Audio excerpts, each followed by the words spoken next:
Good morning students.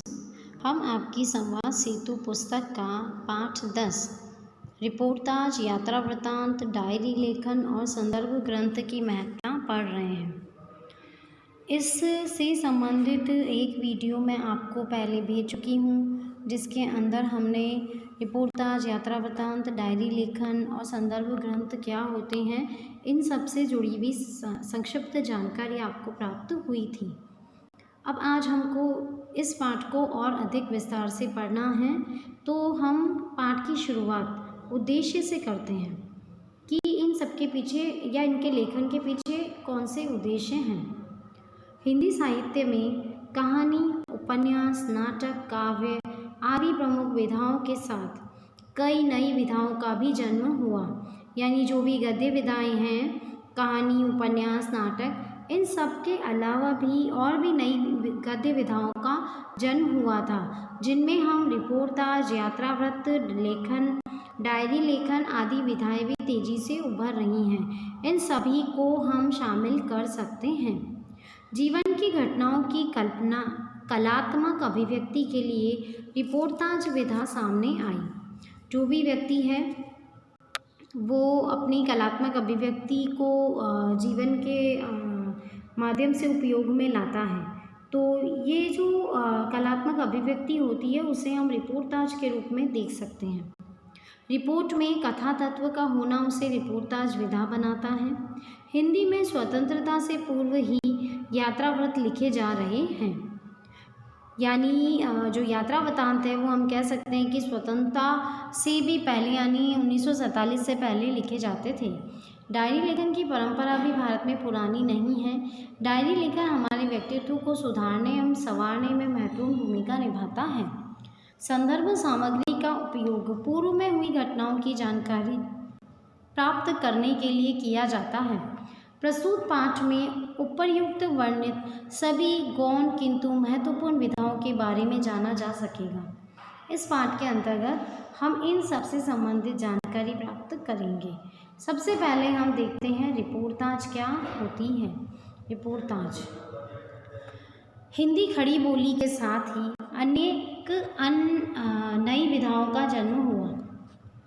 इनमें reportage भी एक महत्वपूर्ण किंतु आवश्यक विधा के रूप में हिंदी साहित्य में उभर रही है। इस रचना विधा का प्रादुर्भाव सन 1936 के आसपास द्वितीय विश्व युद्ध के समय हुआ था। रिपोर्टाज फ्रांसीसी भाषा का शब्द है, जो अंग्रेजी के रिपोर्ट शब्द का संशोधित रूप है। यानी हम ये कह सकते हैं कि हिंदी खड़ी बोली में अनेक अन्य नई विधाओं का जन्म हुआ, जिनमें से रिपोर्टाज को हम महत्वपूर्ण मान सकते हैं। और इस रचना का जो प्रादुर्भाव है वो सन 1936 के आसपास द्वितीय विश्व युद्ध के समय हुआ था। और रिपोर्टाज शब्द जो है वो फ्रांसीसी भाषा का शब्द है, जो कि अंग्रेजी के रिपोर्ट शब्द का संशोधित रूप है। जब हम किसी घटना का होती क्या है रिपोर्टाज, हम वो देखते हैं। जब हम किसी घटना का आंखों देखा वर्णन करते हैं तो उसे रिपोर्ट कहा जाता है। यानी हम किसी भी घटना का जब आंखों देखा हाल सुनाते हैं तो रिपोर्ट होती है, जो आप अखबार में, समाचार पत्र में देखते हो। रिपोर्ट में तथ्यों का लेखा जोखा मात्र रहता है, लेकिन जो रिपोर्ट लिखी जाती है उसमें मात्र तथ्य यानी जो सत्य घटना है या जो भी सूचना आप देना चाहते हो उसका सिर्फ लेखा जोखा होता है। आज सामान्यतः पत्रकारिता के क्षेत्र में रिपोर्टाज का महत्व अधिक है।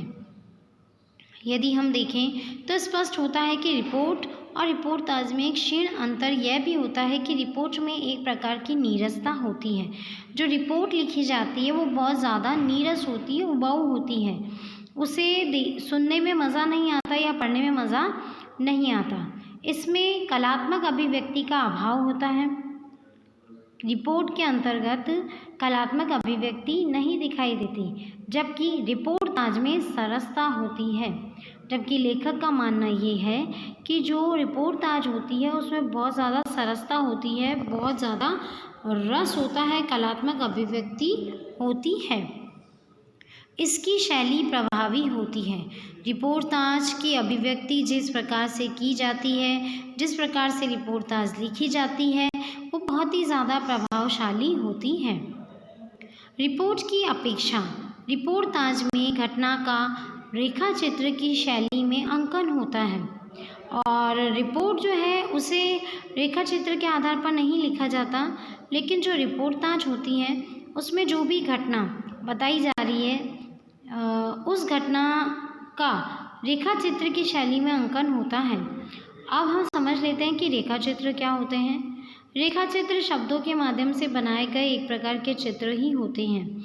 आपने अगर कभी महादेवी वर्मा का कोई लेख या महादेवी वर्मा के द्वारा लिखित कोई कहानी या फिर कोई भी पाठ पढ़ा हो, जैसे 9th क्लास में आपके गिल्लू था तो और गौरा भी था, तो आप कह सकते हैं कि उसमें हम जो रेखा चित्र वाली शैली है उसकी अनुभूति हम उसमें कर सकते हैं। रेखा चित्र का मतलब हो गया कि आपने शब्दों के माध्यम से कोई आकृति हमारे समक्ष बना दी, जिसकी कल्पना कोई भी पाठक या कोई भी श्रोता कर सकता है। जिस रचना में वर्ण विषय का आंखों देखा तथा कानों सुना ऐसा वर्णन प्रस्तुत किया जाए कि पाठक की हृदय तंत्री के तार झंकृत हो जाए, यानी हमारे जो हृदय तंत्री है उसके तार भी झंकृत हो जाएं, वह उसे भूल न सके, उसे हम क्या कहेंगे, उसे हम रिपोर्टाज कहेंगे। यानी आंखों देखा और कानों सुना विवरण, लेकिन उसको हम देखकर या सुनकर झंकृत हो जाए। जीवन की घटनाओं की कलात्मक अभिव्यक्ति के लिए रिपोर्टाज का जन्म हुआ है। वैसे द्वितीय विश्व युद्ध के समय यूरोप के रचनाकारों ने इस विधा को जन्म दिया। ये रचनाकार विश्व युद्ध की सूचनाओं एवं घटनाओं की रिपोर्ट तैयार करते थे। इन्हें बाद में रिपोर्टाज कहा गया। इसमें संवेदनशीलता आवश्यक है, अर्थात रिपोर्टों को जब तथ्यात्मक नहीं बनाकर संवेदना का पुट मिल जाता है तो वो रिपोर्टें रिपोर्टाज की श्रेणी में आ जाती हैं। यानी लेखक का कहना यह है कि जब द्वितीय विश्व युद्ध चल रहा था तो जितने भी यूरोप के रचनाकार थे उन्होंने इस विधा को जन्म दिया। उन्होंने विश्व युद्ध में होने वाली जितनी भी घटनाएं थी और जितनी भी सूचनाएं थी उन सब पर अपनी रिपोर्ट तैयार की और बाद में उन्हीं को रिपोर्टाज कहा गया। आंखों देखी और कानों सुनी घटनाओं पर रिपोर्टाज रखा जा सकता है, कल्पना के आधार पर नहीं। यानी रिपोर्टाज जो है उसमें कल्पना नहीं चलती, तथ्य चलते हैं। तो आंखों देखी या कानों सुनी कोई भी घटना हो सकती है जिस पर रिपोर्टाज लिखा जा सकता है, लेकिन तथ्यों के वर्णन मात्र से रिपोर्टाज नहीं बना करता। रिपोर्ट भले ही बन जाए, लेकिन वो कह रहे हैं कि तथ्यों के वर्णन मात्र से रिपोर्टाज नहीं बन सकता, लेकिन हम सिर्फ रिपोर्ट बना सकते हैं। तो फिर रिपोर्टाज कैसे बनेगा? घटना प्रधान होने के साथ ही रिपोर्टाज को कथा तत्व से भी युक्त होना चाहिए। आगे समझ में आपको बात कि रिपोर्ट जो है वो रिपोर्टाज कब बनेगी? जब घटना प्रधान होने के साथ ही रिपोर्टाज को कथा तत्व से भी युक्त रखा जाए, यानी उसे कहानी के रूप में प्रस्तुति मिले। रिपोर्टाज लेखक को पत्रकार तथा कलाकार की दोहरी जिम्मेदारी निभानी पड़ती है। जो रिपोर्टाज लिखता है उस लेखक को कलाकार की भी और लेखक की भी दोनों तरह की जिम्मेदारियां निभानी पड़ती हैं। साथ ही उसके लिए आवश्यक होता है कि वह जनसाधारण के जीवन की सच्ची और सही जानकारी रखे और उत्सवों, मेलों, बाढ़ों, अकालों, युद्धों और महामारियों जैसे सुख दुख के क्षणों में जनता को निकट से देखें और ऐसी स्थितियों में वो जो अपनी रिपोर्ट बनाते हैं, रिपोर्टाज प्रस्तुत करते हैं, उसमें वो सुख दुख के क्षणों में भी जनता को निकट से देख सकें। तभी वह अखबारी रिपोर्टर और साहित्यिक रचनाकार की दृष्टि से जनजीवन का प्रभावोत्पादक चित्रण कर सकेगा। और अगर वो इनको बहुत ज़्यादा निकट से देखेगा तभी कोई भी अखबारी रिपोर्टर या कोई भी साहित्यिक रचनाकार जो है उसकी दृष्टि से वो जनजीवन का जो चित्रण कर रहा है वो बहुत ज़्यादा प्रभावशाली बन सकेगा। आचार्य उमेश शास्त्री ने रिपोर्टाज की निम्नलिखित विशेषताओं को इंगित किया है। देखते हैं अब रिपोर्टाज जो है उसमें कौन कौन सी विशेषताएं होनी चाहिए या जो भी लिखने वाला है उसे किन किन सावधानियों का ध्यान रखना चाहिए।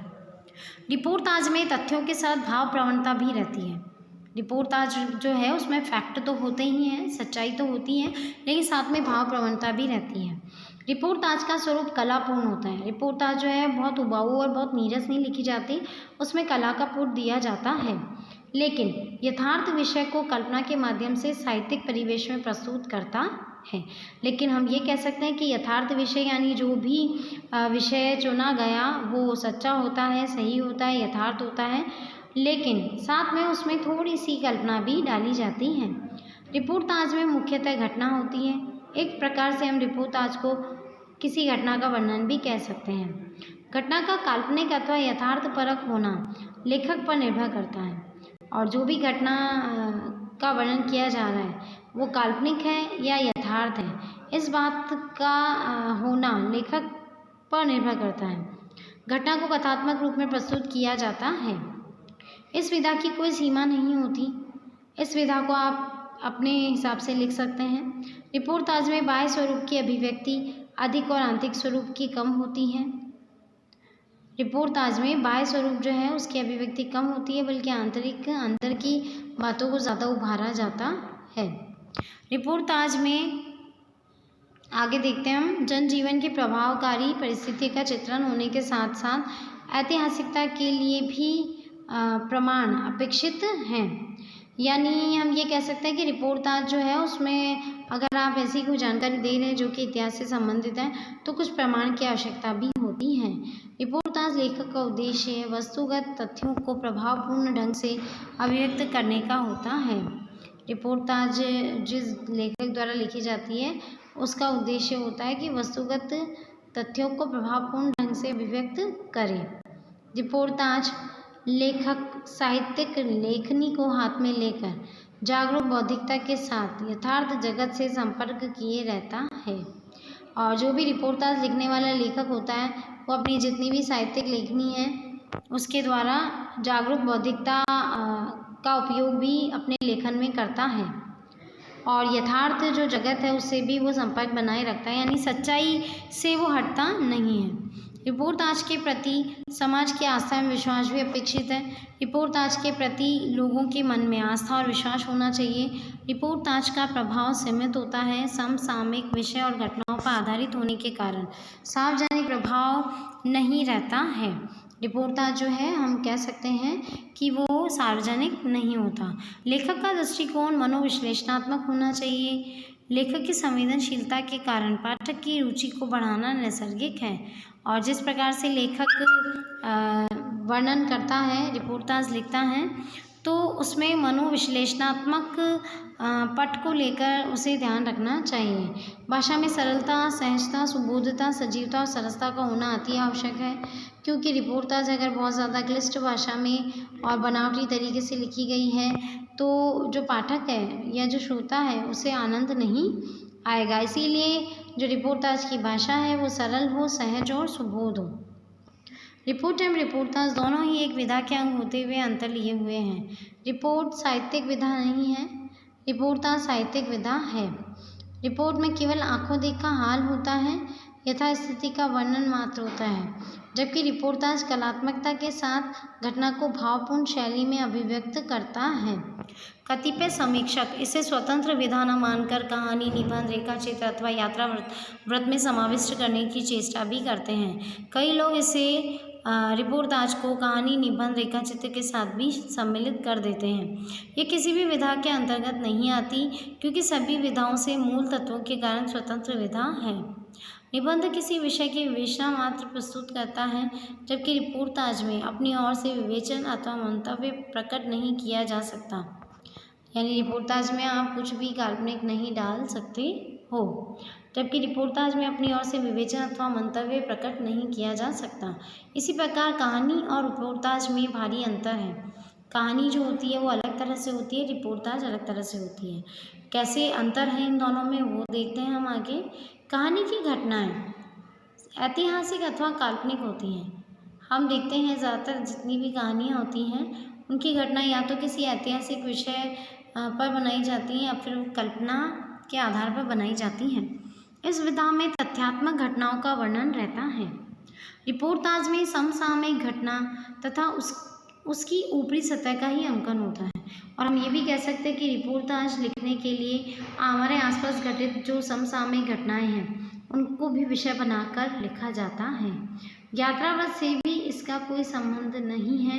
यह अपने आप में पूर्णतः मौलिक विधा है, यानी मूल विधा के रूप में रिपोर्टाज हमारे समक्ष होती है। रूसी साहित्यकारों ने इसका विशेष प्रचार प्रसार किया तथा इलिया अहरेनबुर्ग ने रिपोर्टाज के कुशल लेखक के रूप में सर्वाधिक प्रतिष्ठा प्राप्त की।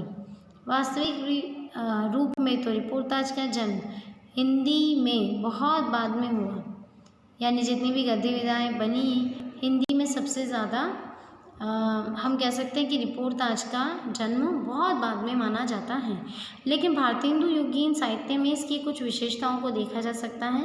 लेकिन भारतेंदु का जो समय था जब उन्होंने रचनाएं की थी साहित्यिक, उस समय हम कह सकते हैं कि कुछ विशेषताएं रिपोर्टाज की उनके लेखन में हमें नज़र आई। उदाहरण स्वरूप भारतेंदु ने स्वयं जनवरी 1887 की हरिश्चंद्र चंद्रिका में दिल्ली दरबार का वर्णन किया था। अब यहाँ हमारे सामने एक उदाहरण दिया जा रहा है भारतेंदु हरिश्चंद्र के द्वारा लिखित हरिश्चंद्र चंद्रिका, जो कि जनवरी 1877 में दिल्ली दरबार में वर्णित की गई थी, या दिल्ली दरबार का वर्णन उसके अंतर्गत है, जिसमें रिपोर्टाज की झलक देखी जा सकती है, जिसमें आप कह सकते हैं कि रिपोर्टाज की झलक देखने को मिलती है। हिंदी में रिपोर्टाज लेखन की सायास परंपरा शिवदान सिंह चौहान की रचना लक्ष्मीपुरा, जो रुबाब के दिसंबर 1938 के अंक में प्रकाशित हुआ, से प्रारंभ हुई। हम ये कह सकते हैं कि रिपोर्टाज लेखन का जो कार्य प्रारंभ हुआ या उसकी जो परंपरा प्रारंभ हुई वो शिवदान सिंह चौहान की रचना थी लक्ष्मीपुरा, जो कि रुबाब नामक पत्रिका में छपी थी, 1938 में प्रकाशित हुई थी। इस रचना के प्रकाशन से अनेक पत्र पत्रिकाओं ने इस विधा को महत्व दिया, और जब ये पहली बार उस पत्रिका में छपी तो उसके बाद लोगों ने अपनी ओर से इसे आकर्षित मानते हुए या बहुत ज़्यादा प्रभावित हुए इसको पढ़कर लोग बाग, तो फिर उन्होंने क्या किया, जो अनेक पत्र पत्रिकाएँ थीं उसमें भी इसको महत्व दिया जाने लगा। तत्कालीन साहित्यिक पत्र हंस में रिपोर्टाज साहित्य का प्रकाशन होने लगा, और हंस नाम का एक पत्र था जो कि साप्ताहिक था लेकिन साहित्यिक पत्र था, तो उसमें रिपोर्टाज साहित्य का प्रकाशन किया जाने लगा। शनि शनि इस पत्र में समाचार और विचार शीर्षक से स्थायी स्तंभ हो गया, और इस कॉलम में नए प्रयोगों के साथ रिपोर्टाज साहित्य छपने लगा। और बाद में शनि शनि का अर्थ यहाँ पर है धीरे धीरे ये जो पत्र था हंस, इसमें समाचार और विचार इस शीर्षक से स्थायी स्तंभ बनाया गया। स्तंभ का मतलब कह सकते हैं हम एक कॉलम बनाया गया। इस कॉलम में नए प्रयोगों के साथ रिपोर्टाज से संबंधित जो भी साहित्य था वो भी छापा जाने लगा। इन स्तंभों के अंतर्गत रिपोर्टाज प्रकाशित हुए। उनमें मौत के खिलाफ जिंदगी की लड़ाई ने आशातीत सफलता प्राप्त की।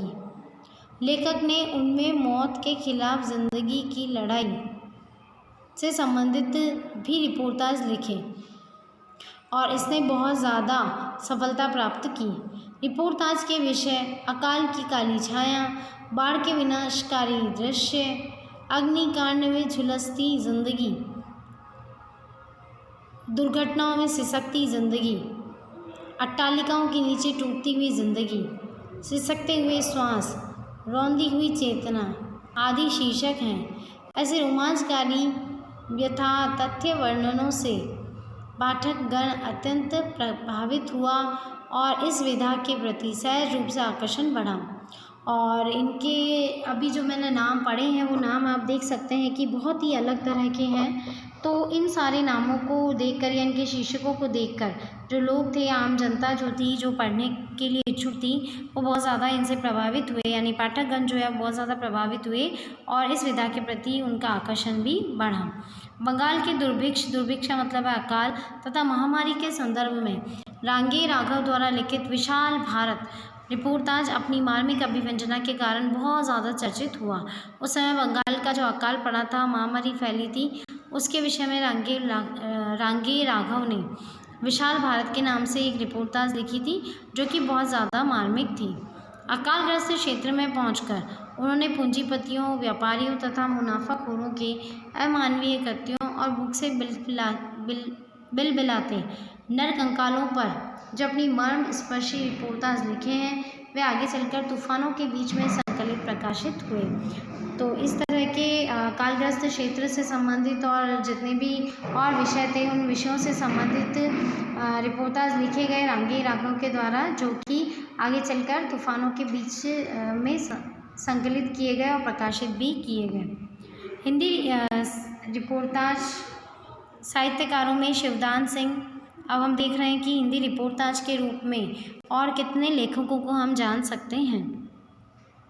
हिंदी रिपोर्टाज साहित्यकारों में शिवदान सिंह चौहान, प्रकाश चंद्र गुप्त, रांगी राघव, उपेंद्र नाथ अश्क, राम नारायण उपाध्याय, भदंत आनंद, कौशल्यानंद, शिव सागर मिश्र, कन्हैयालाल मिश्र, प्रभाकर, शमशेर बहादुर सिंह, धर्मवीर भारती, डॉक्टर भगवत शरण उपाध्याय, फणीश्वर नाथ रेणु, निर्मल वर्मा, विवेकी राय, कैलाश नारद, जगदीश प्रसाद चतुर्वेदी, श्रीकांत वर्मा, कमलेश्वर, राजेंद्र यादव, शरद जोशी, गंगा प्रसाद शास्त्री एवं प्रभाकर माजवे आदि नामों को उल्लेखित किया जा सकता है जिन्होंने अपने साहित्यिक क्षेत्र में अपना योगदान दिया है और रिपोर्टाज के क्षेत्र में भी अपना विशेष योगदान प्रदान किया है।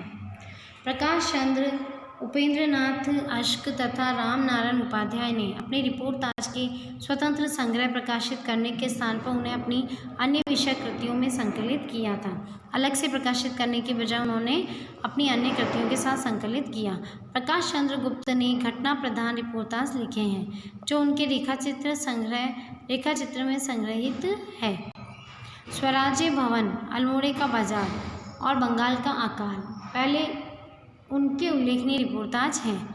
उपेंद्र नाथ अश्क के रिपोर्टाज रेखाएं और चित्रों में संकलित है जो कि 1955 में संकलित किया गया था। पहाड़ों में प्रेम में संगीत उनका उल्लेखनीय कथात्मक रिपोर्टाज है। उस रिपोर्टाज के अंतर्गत उन्होंने पहाड़ों से संबंधित वर्णन किया है जिसमें पहाड़ी गीतों के प्रतिपाद्य विषय प्रेम पर अत्यंत ज्ञानवर्धक सामग्री जुटाई गई है। राम नारायण उपाध्याय की रिपोर्टाज उनके व्यंग्यात्मक निबंधों के संग्रह गरीब और अमीर पुस्तकों जो कि 1957 में संग्रहित की गई में संग्रहित है। नववर्षांक समारोह में उनका एक अत्यंत उत्कृष्ट रिपोर्टाज है जिसमें जन्मदिन समारोह, अभिनंदन समारोह, ग्रंथ विमोचन समारोह आदि के पैटर्न पर आयोजित पत्रिकाओं के नववर्षांक समारोह की अच्छी खबर ली गई है। यानी नए वर्ष से संबंधित जितने भी समारोह थे उनसे संबंधित सारी समारोहों के पैटर्न पर आयोजित पत्रिकाओं को भी छापा गया। रिपोर्टाज लेखन की दिशा में कतिपय अन्य उल्लेखनीय हस्ताक्षर हैं। आगे हम और भी देखते हैं कि किस किस लेखक के द्वारा अपना योगदान रिपोर्टाज के क्षेत्र में दिया गया है। रिपोर्टाज लेखन की दिशा में कतिपय यानी इस प्रकार से अन्य उल्लेखनीय हस्ताक्षर हैं जिसमें पहला भदंत आनंद, कौशल्यानंद जिन्होंने देश की मिट्टी बुलाती है लिखा, शिव सागर सिंह वे लड़ेंगे 1000 साल ये लिखा, डॉक्टर धर्मवीर भारती युद्ध यात्रा, कन्हैयालाल मिश्र प्रभाकर शन बोले कन मुस्काए ये भी एक तरह का रिपोर्टाज है। शमशेर बहादुर सिंह प्लाट का मोर्चा, श्रीकांत वर्मा अपोलो का रथ, इस प्रकार की रचनाएं उन्होंने लिखी तथा फणीश्वर नाथ रेणु जिन्होंने ऋण जल धन जल लिखा। हिंदी का अधिकतर रिपोर्टाज साहित्य पत्र पत्रिकाओं में ही प्रकाशित हुआ है। जितने भी रिपोर्टाज आज तक लिखे गए हैं वह साहित्यिक पत्र पत्रिकाओं में ही प्रकाशित किए गए हैं। नया पथ, ज्ञानोदय, कल्पना, माध्यम, साप्ताहिक हिंदुस्तान, धर्म युग, दिनमान आदि पत्रिकाओं के समय समय पर अनेक महत्वपूर्ण रिपोर्टाज प्रकाशित हुए। अब हम इतने सारे नाम देख चुके हैं, नया पथ, ज्ञानोदय, कल्पना, माध्यम, साप्ताहिक हिंदुस्तान, धर्म युग, दिनमान आदि पत्रिकाओं में समय समय पर बहुत सारे अलग अलग तरह के मशहूर रिपोर्टाजों को प्रकाशित किया गया था। शनि शनि इस विधा में परिष्कार हो रहा है। उपर्युक्त और धीरे धीरे हम कह सकते हैं कि इस विद्या में परिष्कार यानी और ज़्यादा शुद्धिकरण हो रहा है और ज़्यादा निखार आ रहा है। उपर्युक्त के अतिरिक्त प्रभाकर माचवे तथा अमृत राय आदि ने भी रोचक रिपोर्टाज लिखे और आज भी लिखे जा रहे हैं। यानी आज भी लेखकों के द्वारा रिपोर्टाज का जो लेखन है वो कार्य किया जा रहा है। अब अंतिम दृष्टि डाल लेते हैं हम। अंतिम जो प्रश्न है हमारा रिपोर्टाज से संबंधित, उसमें संक्षिप्त रूप में क्या जानकारी प्राप्त हो रही है। रिपोर्टाज का हिंदी साहित्य में स्वतंत्र कृति के रूप में अभी विकास नहीं हो पाया है। यद्यपि यह विधा मानव मन के भावों को स्पर्श करने में सक्षम है तथा सहज सहानुभूति प्राप्त करने योग्य है, किंतु इस क्षेत्र में विशद व व्यापक सृजन का अभी अभाव है।